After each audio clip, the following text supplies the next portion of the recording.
नमस्कार, मैं Shrimati Jayashree Ghosh. Special education की वीडियो की श्रृंखला में ये मेरा 32 वीडियो है।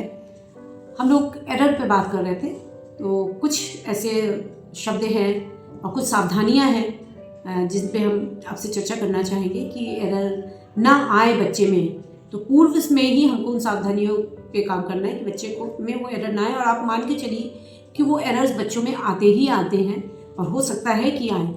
तो इसके लिए अगर हम पहले से कोई ऐसा बहुत समय उसमें नहीं वेस्ट होता है, अगर हम पहले से ही कुछ ऐसी टेक्निक्स को यूज़ कर लें जिससे कि एरर नहीं आएगा, तो एरर करेक्शन में जो हमारा टाइम वेस्ट होता है उससे हम बच सकते हैं। तो और उसके साथ ही साथ मैं कुछ और इंग्लिश में भी बच्चों के कुछ एरर्स हैं जिन पे बात करते हैं, जैसे कि लंबे स्पेलिंग्स हैं, उसमें अक्सर बच्चे गलत सीखते हैं, राइटिंग में कुछ स्किप कर देते हैं। मोस्टली राइटिंग में ही होता है कि वो कुछ स्किप कर देते हैं, तो उसको हम कैसे ब्रेक करके सिखा सकते हैं। और शब्दों में जो नए अल्फ़ाबेट्स बच्चे सीख रहे हैं उसमें हम किस तरह से प्री करेक्शन कर सकते हैं, इस पर थोड़ा सा चर्चा करते हैं। देखिए, यहाँ पर ये थर्सडे, जैसे संडे, मंडे, ट्यूसडे, वेडनेसडे में भी बच्चों को प्रॉब्लम होती है। थर्सडे में बहुत ज़्यादा प्रॉब्लम होती है, वेडनेसडे में तो वेडनेसडे बच्चा कर लेगा।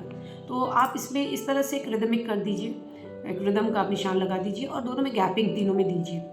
तो बच्चा TH उसके दिमाग में रहेगा, URS रहेगा और DAYD रहेगा। ये शुरू में ही आप स्पेलिंग जब राइटिंग सिखाते हैं तब आप शुरू से ही इसको करिए। और इस तरह से बच्चे को जब आप लिखना सिखाएंगे तो उनके लिए THURS नहीं है, THURS, मतलब 1 2 3, सिर्फ उनके लिए एक 3 पार्ट रह जाता है थर्सडे का, ना कि THURS 8 पार्ट नहीं रहता है। तो इससे थोड़ा सा इजी हो जाता है बच्चे को राइटिंग में लर्न होना, क्योंकि स्पेलिंग भी बच्चा सही बोल लेता है, लेकिन जब राइटिंग करने आता है तो उसके साथ बहुत सारी मिस्टेक्स होती हैं। वो यू को स्किप कर देगा या आर को स्किप कर देगा।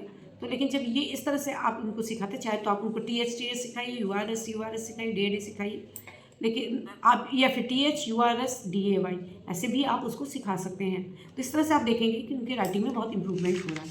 अब हम लोग आते हैं कुछ वर्ड पे। तो कुछ वर्ड पे जब हम लोग काम करते हैं तो देखिए मोस्टली कहाँ प्रॉब्लम्स होती हैं, D और B में। कैपिटल में तो उतनी नहीं प्रॉब्लम होती है, लेकिन C और D जब स्मॉल हम सिखाते हैं तो B D में प्रॉब्लम होती है।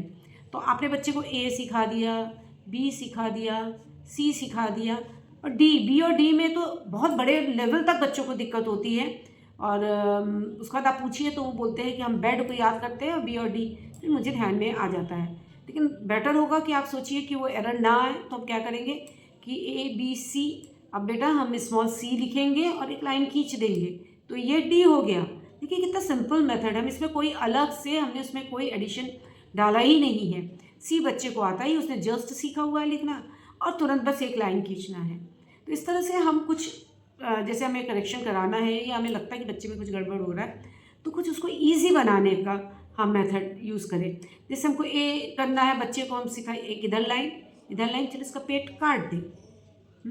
अब P लिख के इसके पेट को नीचे काट देंगे तो R हो गया। तो इस तरह से कुछ हम उसको फनी बना के हम राइटिंग स्किल को उसके डेवलप कर सकते हैं, जिससे कि आगे चल के कोई करेक्शन की आवश्यकता नहीं पड़ेगी। Thank you.